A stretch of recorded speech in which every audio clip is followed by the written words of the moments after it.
नमस्कार। उम्मीद करता हूँ कि आप सब सुरक्षित हैं, अपने घर पर हैं, सोशल डिस्टेंसिंग मेंटेन कर रहे हैं और मोर इम्पोर्टेंटली मेंटली शांत हैं और धैर्य बनाए हुए हैं। ये जो परिस्थिति है और जो वक्त है बहुत ही गंभीर, भयानक और अजीबोगरीब है, बट ये सब चला जाएगा। अगर हम सब साथ हैं ये सब चला जाएगा।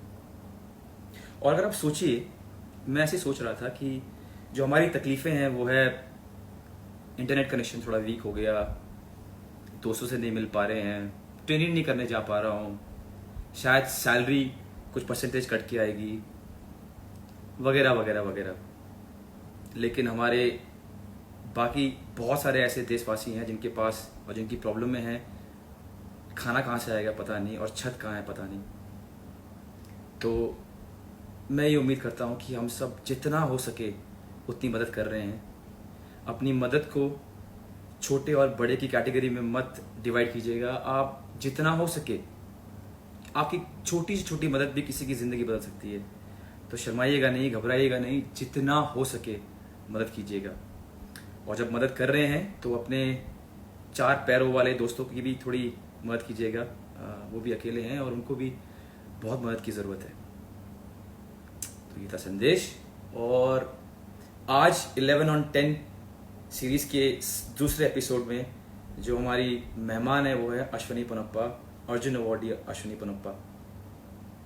2010 Commonwealth Games gold medal, 2018 Gold Coast Commonwealth Games gold medal, 2014 Asian Games bronze, 2010 South Asian Games gold मेडल, 2016 साउथ एशियन गेम्स जो गुवाहाटी में हुआ था उसमें मिक्स डबल्स गोल्ड मेडल और टीम भी गोल्ड मेडल।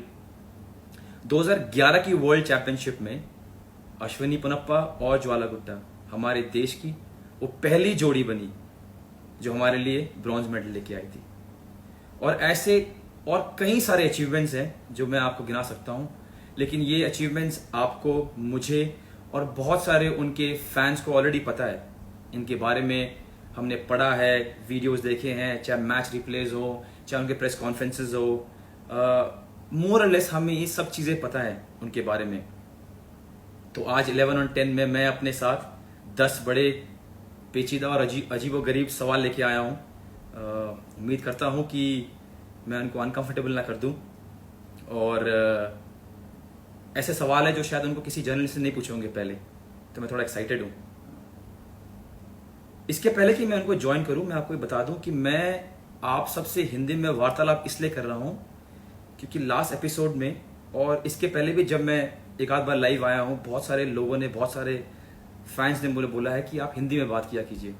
तो ये मेरी कोशिश थी कि मैं आपसे हिंदी में बात कर पाऊँ, लेकिन मुझे कोशिश इधर ही ख़त्म करनी पड़ेगी क्योंकि अश्विनी पोनप्पा जी की बहुत सारी अचीवमेंट्स हैं, हिंदी में बात करना उनमें से एक नहीं है। चलिए उनको जोड़ते हैं।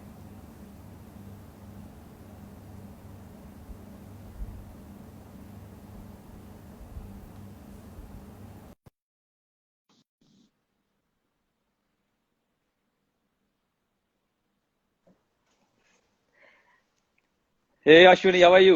Hey Sunil, I'm good, thanks. How are you? I'm good, My thank you Hindi is a so much. little better, okay? It's improved a lot. I didn't even ask. Were I you watching heard the you. were you watching the first 5 minutes? I did. I Okay, let did. me let me translate what I said. Should I? I Or you? understood what you said. I You sure? did. Every bit, yes. Oh, that's good. That's How have that's you that's. been? I'm good, thank you so much. I'm good, thank you so much. How about you?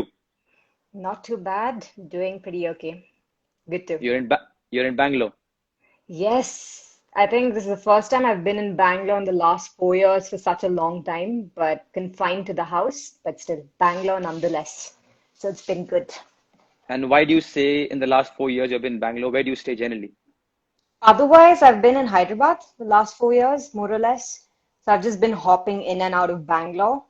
And this is the first time in 4 years that I've been here for more than 5 days, 6 days. And it's been like a month and a half, and I've just been home. But I like Bangalore. I've missed Bangalore a lot. I miss playing our fun baddie sessions. So, yeah. So that means you are only in Hyderabad for work.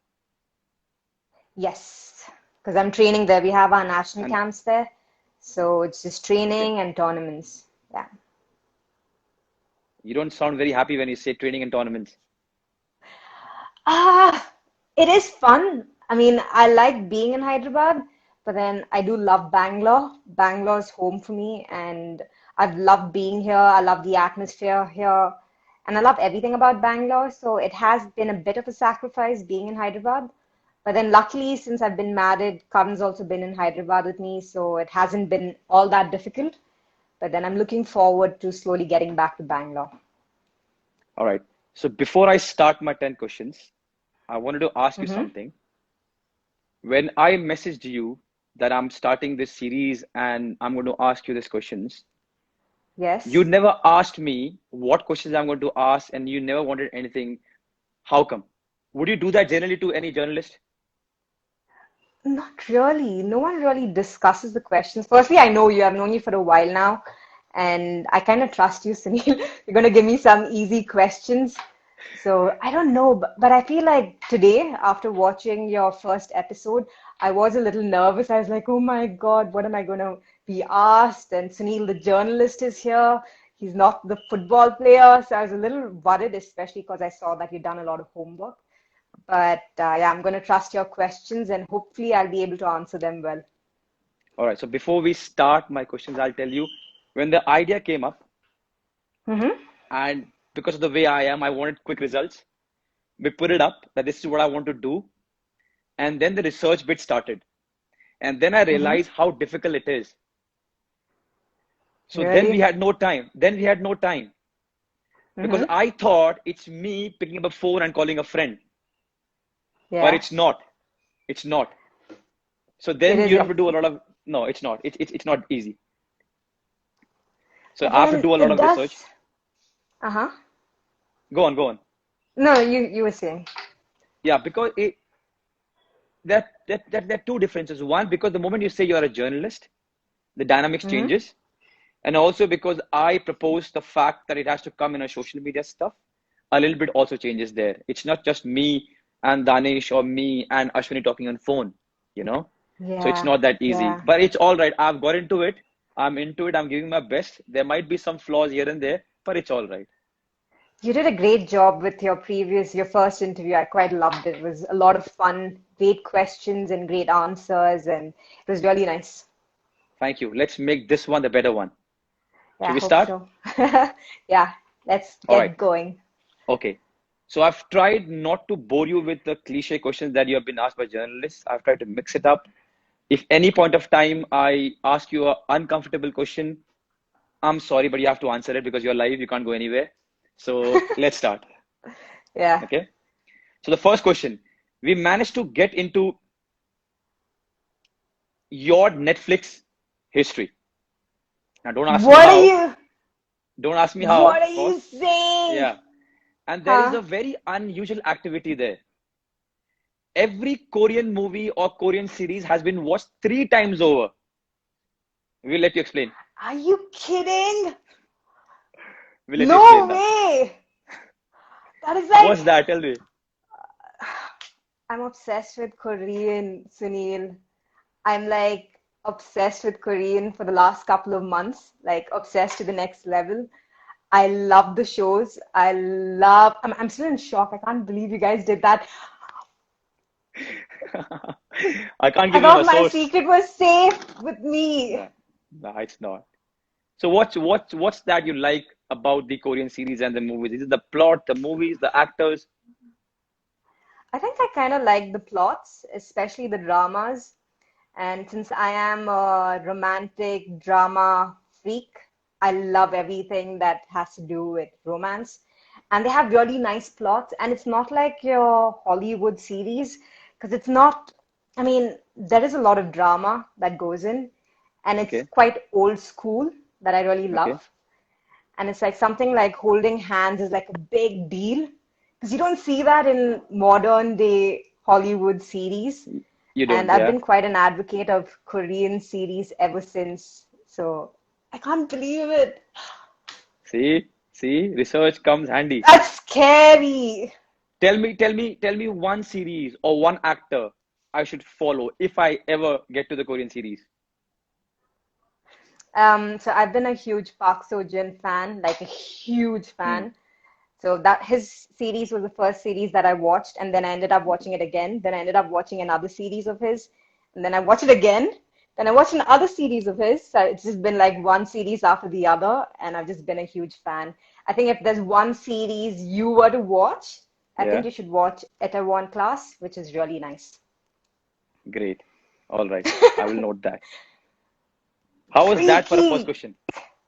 That's scary. I'm like scared about what's gonna come. Going ahead, Nah, don't Sunil. be, don't be. All right. So my next question is, and I know for a fact that you will replace your racket for a spade and go and do a little bit Mhm. farming. What do you want to say about Yeah. this? I don't know, maybe not. I'm not too sure, though I have it in my mind to like go into farming and the whole idea of agriculture, and that's something that I have been Googling and researching. But then I do have a huge issue, which is insects. I'm petrified of insects, like Okay. petrified to the next level. So the thought of being And there and it's and all insects or any particular insect? all insects, like all Okay. insects. So that's my Okay. biggest fear. Because as much as I would love to be in the field and growing my own stuff, I'm very scared of the worms and ants and bees and butterflies. I used to be scared of as well, but luckily not as scared anymore. Yeah. But I've been following my brother's stories, and then he comes across all these weird insects and bees, and he's really calm in those situations. I can't imagine myself being calm in those situations at all. No way. And what would you, if you ever do, what are the vegetables or fruits or what would you want to grow?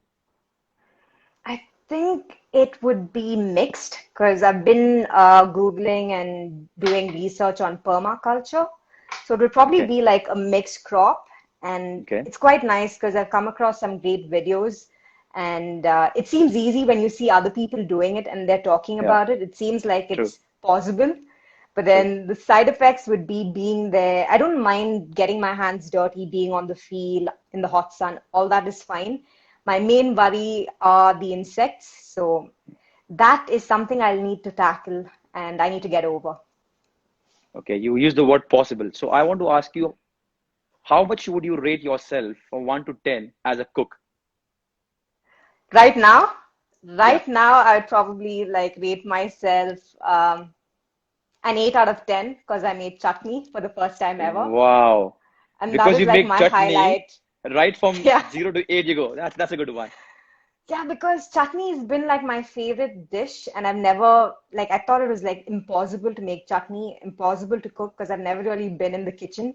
I've always just been practice, eat quickly there, get back home because I'm really tired. So cooking has been something that's been like, oh my God, will I ever be able to learn how to cook? Will I ever be able to make chutney? And will I ever be able to make dal? And those are things that I've been doing the last couple of weeks. Each day there's a new dish. And of all the dishes I've made, I think my chutney is my highlight. All right. So Have you let's been keep it. cooking? Uh, I okay. First of all, this is the only question you're allowed to ask me because I'm a journalist. But because you have asked and you're my guest, I'm a horrible cook. I'm a horrible cook, and thank God, uh, under this lockdown, my wife was there because she cooks amazing food.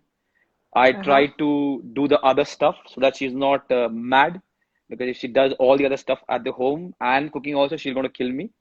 But she cooks Yeah. amazing food. I can only cook to survive. So I can only That's boil good stuff, enough. put stuff in microwave, normal, very fundamental cliche basic stuff I can cook. So I'm not good.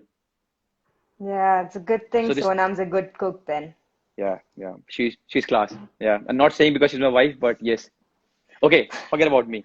So because you said that you are 8 out of 10, and this is my Yeah. third question, and keeping chutney aside, tell me one dish that you make that you will go to a restaurant and pay to eat it. That's a tough one. I haven't yet advanced my cooking skills so much. It's just been And you dal. gave yourself So at 8. least, yes, because I'm That's going good. ahead. Yeah, that's good. And it's That's good. like I've made some good dal, some good rajma, some good chana. So probably rajma and chana would be my choice if Wow. I go to a I love restaurant. rajma. That's good. Yeah, I love That's good. rajma too. That's okay. Fine. So to all the fans, I'm trying my best to keep non-badminton question as much as possible, even if it means me bringing football into it. So I know that you went and saw Messi and Ronaldo both play in a World Cup. Now you Yes. got to tell me about the experience also because even I have not seen a single World Cup match ever in my life live. So Mm-hmm. tell me about the experience. It was fantastic. Firstly, that was supposed to have been our honeymoon because we hadn't Okay. really gone on a honeymoon then. And we were just sitting, Karan and I were just sitting and chatting. And then he's like, "Hey, the World Cup's on. Wouldn't it be nice to go?" And it's been a dream of his to go and watch Messi and Ronaldo play. And for me, it's like anything is fine. And I love watching the two of them play thanks to Karan because he's the one who puts me into watching a lot of tennis, basketball, football. So I was like, fine, that'll be cool. Let's do it. And then luckily enough, we managed to get 2 tickets and then we were off for the World Cup. And it was unbelievable. The entire experience was unbelievable. From the moment we got there to Russia, we got to Sochi first. And it's like, I feel like as a fan, as a spectator, I mean, the Yeah. World Cup was something that was amazing because you felt like you were a part of the entire event because we had True. accreditation cards and then you're going there and the entire city is a buzz about football. And then it's like with your card, you feel like you are a part of the entire event with an True. accreditation card True. being a spectator. And then the first match, we ended up watching Cristiano play. He scored 3 goals, which was a hat trick. And we were like, Against oh Spain, my yeah. God. Yeah, that was like amazing. And the crowd there, we were there, I think, about 3.5 hours early because we weren't too sure if we could get in because we got tickets not from their website, but elsewhere. So we Okay. went there early and we're sitting there, we're soaking everything in. And then we watched this amazing match. And it's like you get goosebumps just being there. And I can just True. imagine how awesome it would be being on the field playing because you have so many people watching and rooting for you. It was amazing. The second match, Messi's match, however, was a little disappointing for me because I was expecting him to play phenomenally well. But then unfortunately, I think they were having issues with their team at that point of time. So he wasn't like completely there. He seemed a little low on energy and they lost that match. And it was sad because all the fans were crying. And then, I mean, it's amazing how you get sucked into the emotion that's going on there in the stadium. I mean, on one hand, you have Croatia was really happy that they won. And on the other Yeah. hand, you have all the other fans really sad. And then it's like unbelievable. And you realize that there's so much pressure on these guys to take their flags ahead and put their flag flying high. It's Yeah. insane because, I mean, if you see spectators crying, you know, like how much it hurts. I True. mean, it's hard. I can't even imagine being in their place, but it was a great Did, experience. did you get a seat where they were all fans? Did you have a good seating? I think we got a fairly decent seating. I wouldn't say it was the best, but it wasn't really bad. It was somewhere in the middle, but it was great because, I mean, the entire stadium was full. It wasn't definitely like the West Block Blues, but best, yeah. Yeah, you got it right. Don't worry. No, that's why I asked you. Is because whenever you come to watch the BFC game, you're always sitting at the VIP center, and you Yeah, probably yeah, generally miss out of being with the fans. I'm not sure whether you yes. have ever sat with West Block Blues and watched a BFC game. Have you? I've never, but that Wow. has been something that's been on my mind that I have to go and do. But unfortunately, I've missed out a lot of your matches the last couple of years because I haven't been here. But hopefully, going forward, I'll get to do that. Yeah, last year you didn't miss much, so it's all right. You didn't come to watch our matches last year, you didn't miss much, so it's all right. All right. So, but now to my next question, okay? So this, from what I Yeah, know of you, you love music a lot. Isn't that true? I do. I do. Yeah. Okay. Because once I remember talking to you and you said no one touches my music system in my car. Whenever I'm driving, it's my songs only. And Yeah, I I was amazed because I'm completely opposite. I don't care who is playing what music in my car. So that was really, yeah. Yeah, That day I came to know that you really love your music. I do, especially when I'm driving. I need music. There's no way I can drive without music. And I feel like my choice of music is a little quite different from a lot of people. It's a mixed genre. So it's Yeah. not your famous songs that's playing on TV and on the radios, but a little offbeat. So I'd find these artists that I really like. And I mean, a lot of people would find it strange, I think, because it's not something that you listen to often. So, which is why I feel like if I'm driving at that point of time, I'm entitled to playing my music, and everyone else will unfortunately have to just sit and listen and not crib about it because I'm the driver. All right. So going forward, I've got this 5 A, B, C, D, E, means fifth question divided in 5 parts. I'm hoping, because this is a rapid fire, I'm hoping I'm that I don't bad get, no, it's all right. at It's all rapid fire. easy. But I'm hoping I don't get the answer of all of them as a Korean answer. I don't want all Korean bands or Korean songs or whatever. I hope you mix it up. Okay. Sure. I'll try Your my first best, one. Sunil. Yeah, your first one. Your go-to song in any situation, bad or good. My go-to song. I don't have one song. There's no way I have one song because I have so many songs that I love. But Throw me a name. Paulo Nutini, The Better Man. That's the only song that came into my mind right now. But I love the guy. I Good one. love his songs. He's amazing. That's a good answer. Next one. Two bands you would have wanted to watch live. Two bands. Rapid I think, fire, Ashwini. okay, Coldplay for sure. All Coldplay right. and Linkin Park. All right. I think if Eugene Singh Lindo is watching this, he'll be happy. Does he like Linkin Park? Yeah. The third one. Do you have a song before a game? No, no. You don't. It entirely depends on my mood. It depends on how I'm feeling that day, what I want to listen to that day. Because there could be one particular playlist that I would listen to throughout that tournament, but it needn't necessarily mean that the same playlist would work for the next tournament. So, So no. there's no single song which you will like will always be there before a game. No. Like the Eye of the Tiger? No, no, no. Okay. All right. The next one. The one artist you would want on loop on a drive back home to Coog. One artist. And you can't say Coldplay or Linkin Park. I've been really in love with Cigarettes After Sex. I love their songs. It is amazing. They're kind of slow, but I love the lyrics. So it would probably be a good listen, especially when you're driving to Coog, because it's a nice long drive and you can go into that mood and just like listen to the words. So yeah, Cigarettes After Sex. That's a good answer. Now, the last one. And this is the most difficult one, I think. I'm One Hindi scared. song, Hindi song that you love and do sing sometimes. You'll be surprised that I have a Hindi playlist. I have a pretty good Hindi playlist of good songs. You couldn't Wow, and sneak into that's my not for. Spotify account, Sunil, so you didn't discover that. All right, then give me a song. Also, the I one that have you a sing lot. generally. Give me Okay, I one. don't sing. I can't sing. I can't sing the songs, but I do love the I won't song. force you. Yeah. I love strings, Dani.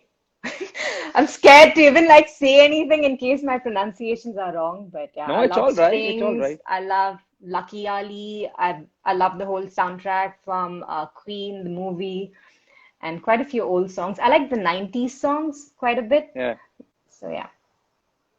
that's a good choice. That's a good choice. I've also heard that you're learning to play piano. Is that correct?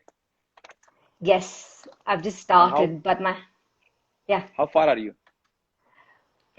I've been trying to play a Coldplay song, The Okay. Scientist, but then it would have been great had my Casio been here in Bangalore. Unfortunately, it's in Hyderabad because I'm sure if I had it here by now, I could have played a song for you. But unfortunately, I don't have my Casio here. It's in Hyderabad, so I'm missing it and I'm missing the opportunity to learn.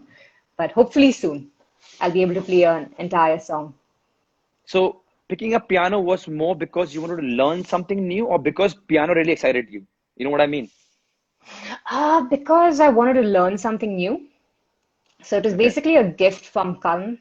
And it's quite funny because he gifted the Casio, and then that first day it was a surprise gift for me. And I've always been saying I want to learn how to play the piano. I want to learn how to play the piano. And it was funny because he got the Casio, and that day I played for like half an hour, and the next hour and a half he was on it. He was all excited and all focused on playing and learning the Casio. There's no way I could even like touch a single key because he would get angry. But then, yeah, the two of us now are learning together. But he seems a lot more enthusiastic and eager to learn. I'm taking it a step back and letting him just enjoy it a bit and then gradually go behind him. All right. So now we got to 5 questions, and I want to share an anecdote. I don't know Mm-hmm. if you remember this one, and it's for all the fans. The first time I met Ashwini Ponnappa was 6, 7 years back. I think I got in touch with Jwala, who was also in Bangalore, Yes. and she told me that you and her were training at Yes. at Padukone Academy, and I said I would love to come because in my Mm-hmm. head I can play all the sports, and in my head I'm pretty good. So I thought it's a great opportunity. Let me go and play with you too, and that'll be fun. So I reached there, and you and Jwala were already there, and you're knocking the you're knocking, and I thought, great, I'm here. I'm going to play with these two, and then you both went to a different court and started playing with, of course, two of your male colleagues. And I was just standing there. I was thinking, you know what, I really want to play. And then I think Jwala or you told me go and play with her, and you gave Yeah. me a partner who was, I think, under 15 and under 14. And I Yeah. was Yeah. thinking, I was thinking, I'm better than this. I don't want to just, play around. I'm pretty good. Yeah.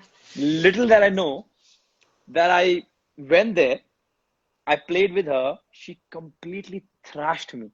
I think I lost 15-3 or 15-4.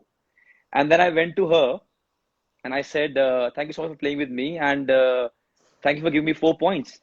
And she told me that I was being kind to you. And I can never forget that day.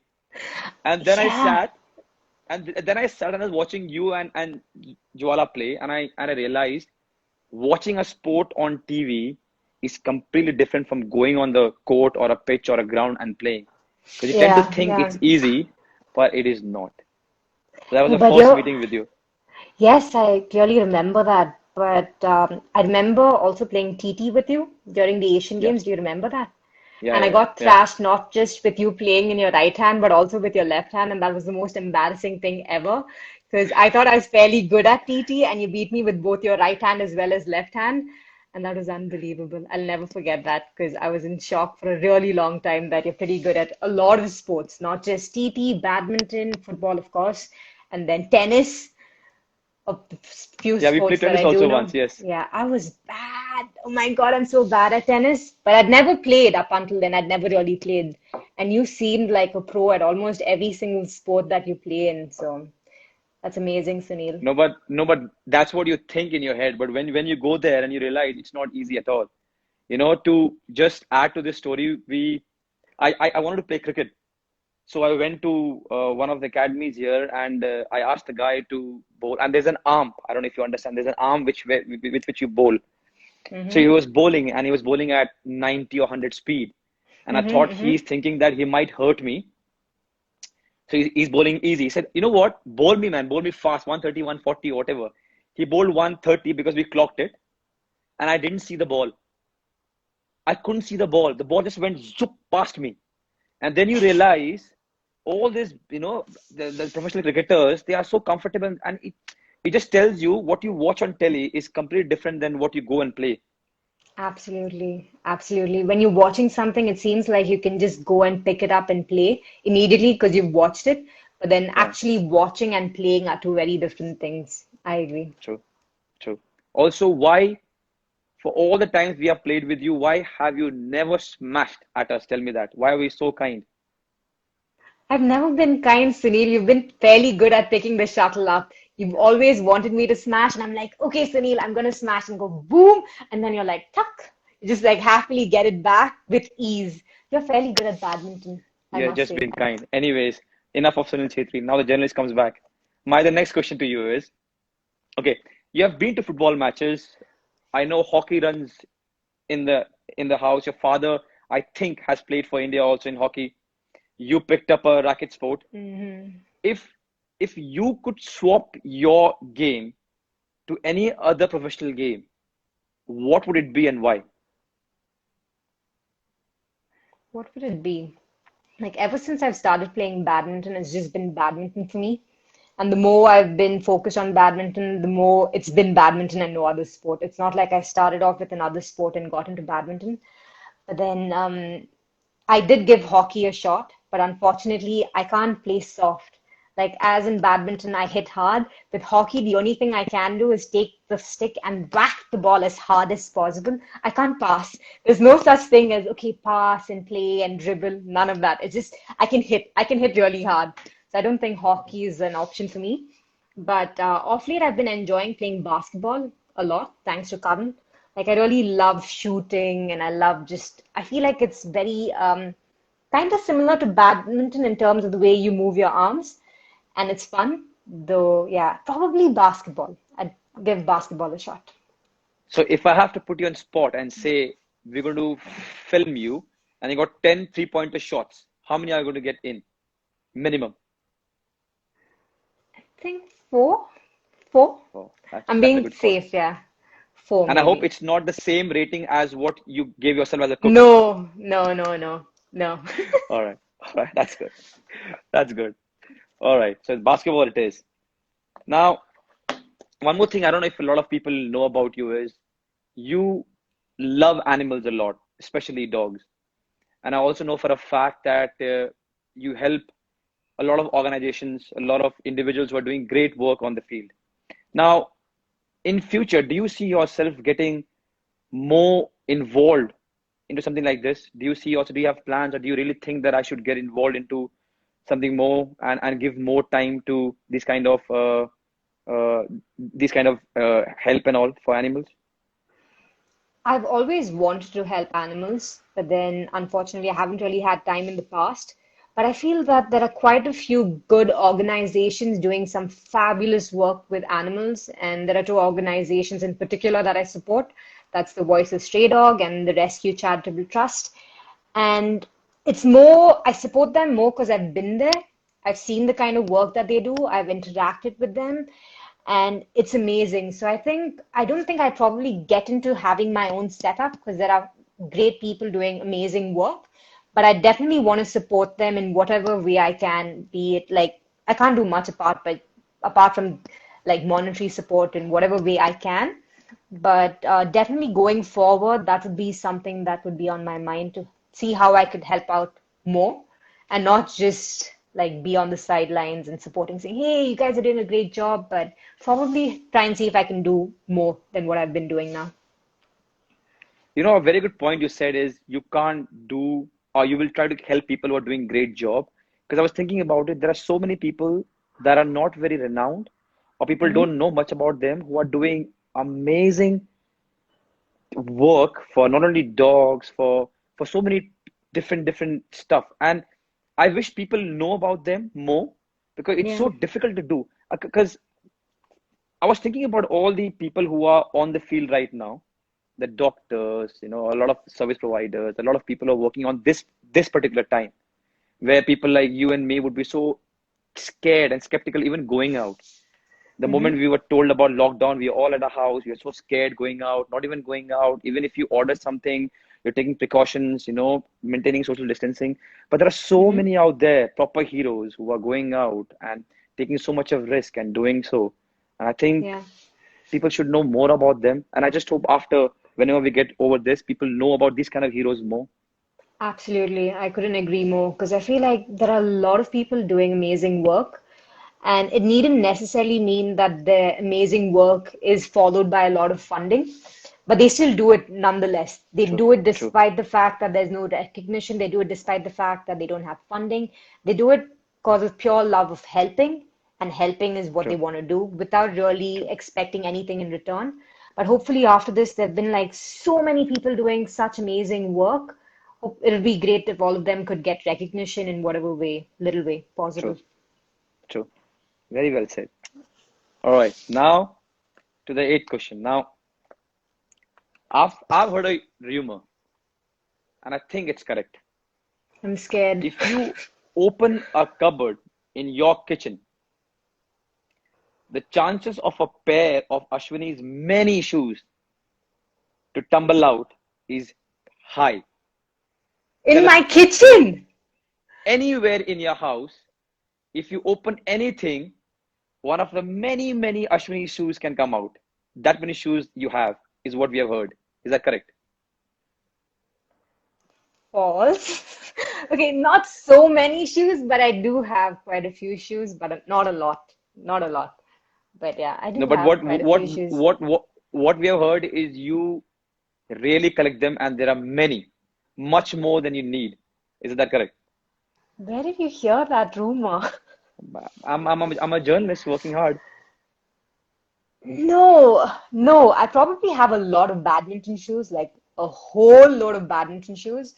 But initially, when I did start playing, I had a tendency to collect shoes because I loved shoes. But then that stopped now. Now it's more about reusing what I have rather than buying new stuff. So there hasn't been any new addition to my collection in a while. So it's just a lot of badminton shoes. Badminton shoes, yes, there are loads of badminton shoes. And is it because of the feeling that came to you that I shouldn't buy more and reuse stuff? And you were different before? Maybe when you're a little bit more younger, you used to buy more? Definitely, definitely. I've changed a lot over the years. And initially, there have been times when I bought 3 pairs, 4 pairs, and it's been a lot of shoes. But then off late, I don't have that thrill to shop as much.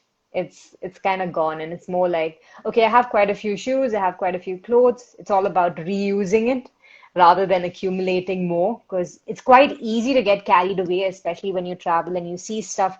You go to eat and then you end up passing these stores, and you can't have horse blinds and not see it because it's in your path. And then you'd see it and then you'd get tempted, and then you end up picking it up. But now it doesn't really interest me as much. It's more, it's changed. Things have changed a lot over the last couple of years. All right. All right. So I will go back to my source and tell the source, he or she, that he or she was wrong. Who is your source, Sunil? You're like a CIA agent. You never tell your source, yeah. So now I can't keep away from badminton questions. So here is one, and a very important one, a difficult one. If you could pick one partner for mixed doubles and doubles, present ones, the ones who have played before, anyone, who would it be and why? To be honest, I can't really pick one partner because I feel like a partner, I can't. That's something I can't do because, like, in a partnership, you have phases when you're doing really well and things are good, things are great, and everything's good. But then you change, things change, then you have a new partner, and then your new partnership, you work on it, you build on it. And again, things change, and then you've got to be able to adapt to change. You can't have like a mindset that, oh my God, I just need to have like one partner and that's the only thing that's going to work. And over the years, I've been extremely fortunate to have some phenomenal partners, and I'm grateful to all of them. All right. So do you think it's important for the partnership to show on the court for you guys, maybe a mixed double partner or a doubles partner, to be good off the pitch also? Do you think it's very important, paramount, for you to have a good relationship so that your camaraderie or your combination shows on the court? Absolutely, because I feel you're traveling so much together, and most often when you're partners, you stay together as well. So it's important to have a good relationship off court, and if that isn't there, no matter how hard you try, it's going to be really tough for you to like play on court together. And one of the most important things, apart from being good friends off court, is also making sure that you guys have the same ambition, same goals. Because if that isn't there, it doesn't matter that you're like good friends, because I mean, you're going to go nowhere. So it's important to be not just good friends off court, but also have like a same mindset, same goals, same aims. Because at the end of the day, it's two people who win together. It's not just one person. It's not just you. It's you and your partner. You never do it alone. It's always two people together who do it, especially in doubles. And it does get tough sometimes because, I mean, it's like, you want to do a little more, you want to do this. And the minute there are certain changes, it's important to acknowledge that there is a change And it's okay. It's not a bad thing. You don't need to feel bad about it. I mean, there's change. Change is inevitable. It's good to like accept rather than like try and you can give it your best shot to make things work, but then if it doesn't work, it doesn't work, and it's okay. I mean, you have your sport is a really short career. You have like a really short lifespan, so it's True. important to like. I mean, it's hard sometimes. It's extremely hard to make certain decisions, but if you have to make a decision like that, it's important to do it. All right. Of course, this is 9B, a part of 9 question. And you're going to shout at me saying I only have to answer 10. So, how much is the importance of a coach when it comes to doubles? And why I'm asking you this is like for our sport, the coach is the most important thing. Hmm. His strategies, his view, and him and us being in sync is very, very important. Hmm. So whatever he is thinking and whichever way he wants, good or bad, we follow it and we might get result. The probability are more. How much important a coach is in your sport when it comes to you and your partner going on a pitch or on a court and doing well? Extremely important, Sunil. It's extremely, extremely, extremely important to have a good coach. Because I remember when I was in Bangalore and I was training here in 2013, 14, and that's when we guys met. And then y'all were new to Bangalore, and BFC was doing fabulously well. And I remember listening to you speak about your coach and the kind of steps and approach your coach had, the team had, everyone had towards your game. And I was in awe because I was like, oh my God, that's so amazing. It's so professional. I mean, everything is looked after. And of course, football is a team sport, so you have everyone working together, and there's no way or no room for you all to ask questions. Whereas in badminton and doubles, especially, you do have an opportunity to ask questions because at the end of the day, it's your career. It's not like a lot of people, it's two people. And the coach is really important to like bridge the gap in case there's a difference, any difference of opinion, difference of game style, differences on court. It's the coach who needs to come in and step up. And he's the one who is kind of like a glue to make sure that the players play well, help them with their understanding on court, help them with their confidence in case they're low on confidence. The coach plays a huge role because, I mean, sometimes you're traveling so much, and then if you don't have a good rapport with your coach, no matter how much you train or how hard you work, you're not going to do it with a purpose. You know, you're not going to train with a purpose because you're just going to go with the flow. You can like work really hard and show that, oh my God, I'm putting in so much of effort. But then if there is no purpose, then there's no point. There's no point in the hard work because you need to have that trust in the coach. So then if you have trust in the coach, then you Sure. do it with a lot of focus and a lot of purpose and be like, okay, I'm doing this for this reason. You know why you're training and you trust the fact that the coach has your best interest. So I think having a coach who's good, whom you trust, sorry about that. No, at all. Yeah. So whom you think has your best interest is really important. And that's critical because I mean, sometimes badminton, you end up training in a group environment. But sometimes it does get hard because we are individuals. You know, at the end of the day, when we are competing, we are individuals. We have individual game styles, we have individual needs and different approaches to the game. And it gets hard sometimes for a coach to address all that. So I remember when I was in Bangalore, when the time that I was playing with all of you in Bangalore, I was training with Yusuf coach, I was training with Tom Johnson, and it was amazing. Like it was one of the best times I had because I trusted in the coaches. I trusted in the process. I trusted in what they were making me do because I knew that that was going to help me. And the best part Yeah. was the coaches were ones who would let me voice my opinion as well. And we could have a discussion being like, okay, coach, I need to work on this aspect because while playing a match, I'm getting caught here, I'm getting caught there.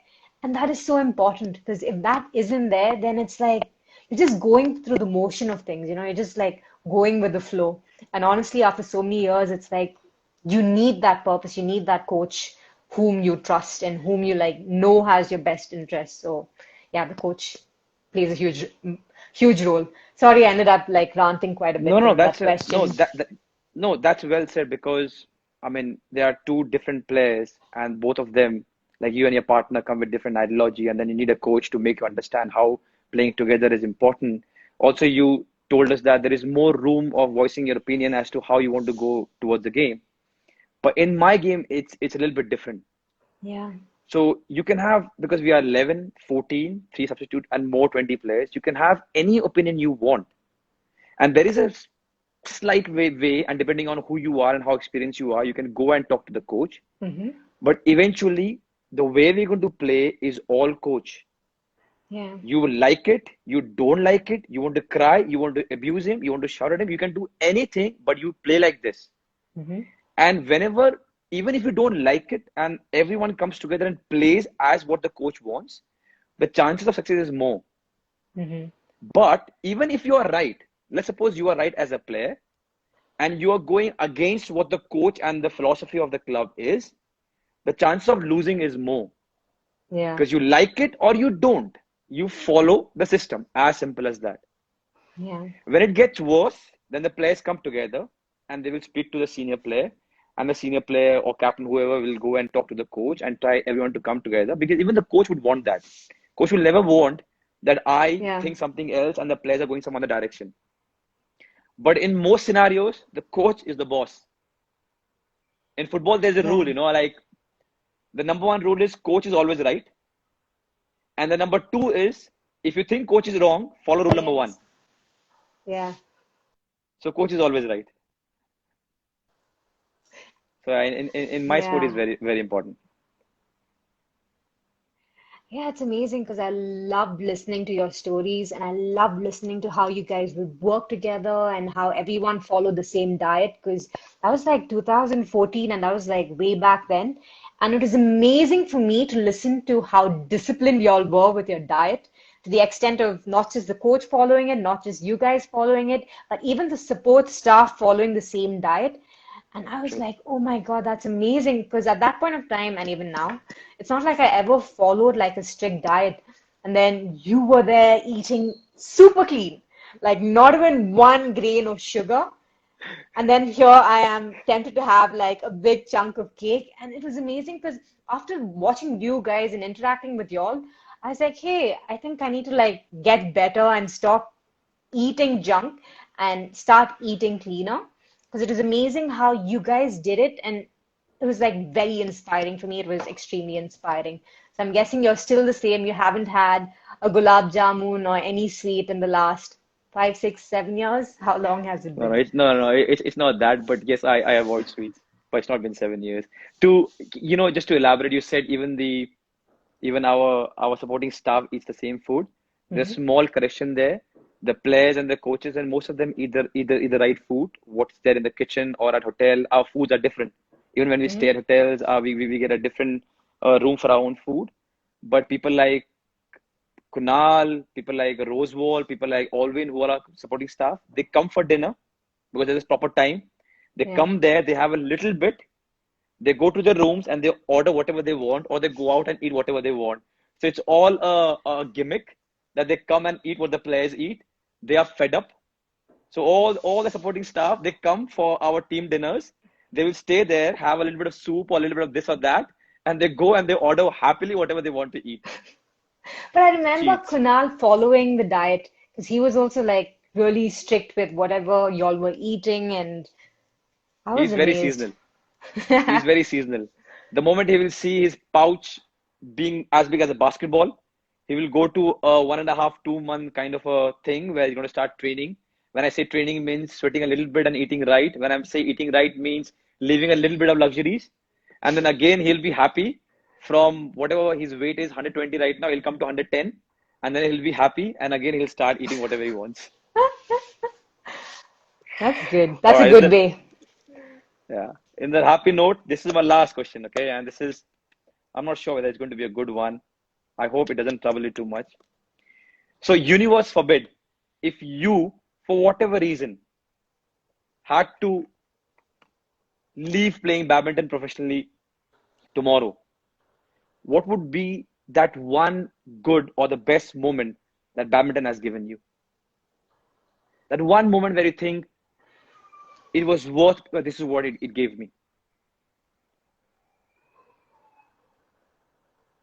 It's given me everything, to be honest. everything that I have right now is cause of badminton. It's not because of anything else but the game. So I think I'd be thankful for everything that I have right now because everything goes hand in hand with my game. With with thanks to badminton, I'm employed with ONGC. Thanks to badminton, I have great sponsors. Thanks to badminton, I got to travel. Thanks to badminton, I got to represent the country and do well. So everything that I have right now is thanks to badminton. So there wouldn't be just one thing. It's like the whole package of who I am right now is thanks to badminton. So that's lovely. So all the kids who are watching you right now who heard you saying this, that thanks to badminton, everything I've got in life, what is the one thing that you would suggest them? Nothing cliche, nothing what you already said.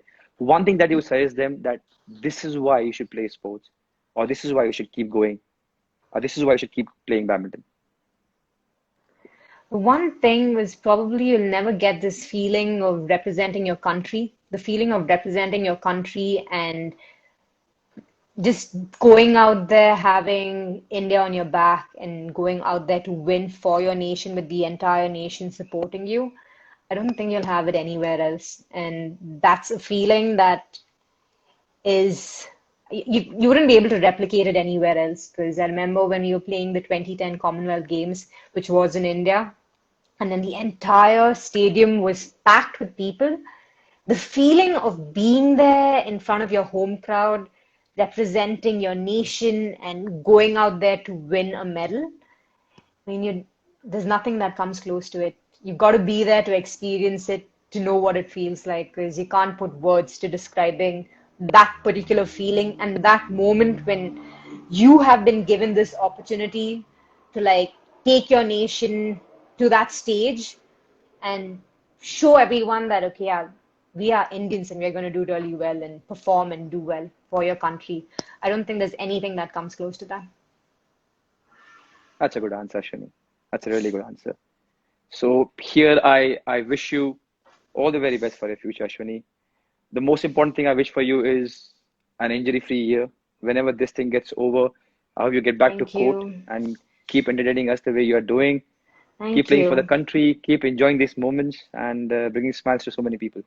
Thank you so much for having me on your show, Sunil. You did scare me and shock me initially, but it was a great chat and it's been a really long time and hope we can see you soon in the future. And all the best to you too. Looking forward to you getting more goals and improving your second to number one in the international goal scoring. That'll be awesome. So rooting for you Thank you there so much. and all the Thank you. best and hope to see you Thank you soon. so much. Take Same care. here, Be Ashwini. Thanks a lot. safe. Thank you too. And thank you so much for coming live My here. pleasure. Thank you for having me. Thank you, Bye. Ashwini. Take care. Take care. Bye-bye. Bye.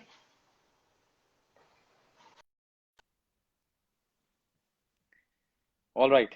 That was lovely Ashwini Ponnappa. I enjoyed the conversation.